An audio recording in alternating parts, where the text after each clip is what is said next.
अकोला शहरामधील कौलखेड भागामधील एका शाळेमधील कर्मचाऱ्याने तब्बल 10 चिमुकल्या विद्यार्थिनींचा विनयभंग केल्याची धक्कादायक घटना घडली समोर आली आणि या प्रकरणी खदान पोलिसांनी आरोपीला अटक सुद्धा केल्याची प्राथमिक माहिती समोर आली आहे। शाळेमधील काही महिला शिक्षिका प्रशिक्षणासाठी 5 मार्चपासून बाहेरगावी गेलेल्या होत्या आणि त्यामुळे शाळेचं कामकाज सांभाळण्याची जबाबदारी असलेल्या आरोपीने या परिस्थितीचा गैरफायदा घेत इयत्ता 4थी आणि इयत्ता 7वीत शिक्षण घेणाऱ्या 10 विद्यार्थिनींचा विनयभंग केलाय।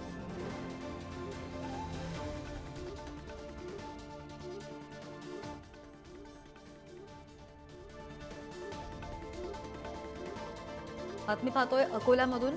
शाळेमधील महिला शिक्षिका या बाहेरगावी गेलेल्या असताना कामानिमित्त या विद्यार्थिनींचा विनयभंग झाल्याची माहिती सध्या समोर आलेली आहे।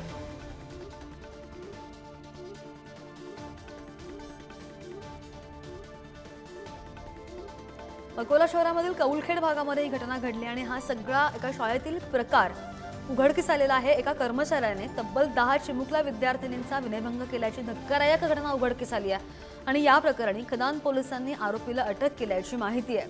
शाळेमधील काही महिला शिक्षिका प्रशिक्षणासाठी 5 मार्चपासून बाहेरगावी गेलेल्या होत्या आणि त्यामुळे शाळेचं कामकाज सांभाळण्याची जबाबदारी असलेल्या या आरोपीनं या परिस्थितीचा गैरफायदा घेतला आणि इयत्ता 4थी आणि इयत्ता 7वीत शिक्षण घेणाऱ्या 10 विद्यार्थिनींचा विनयभंग केलेला आहे।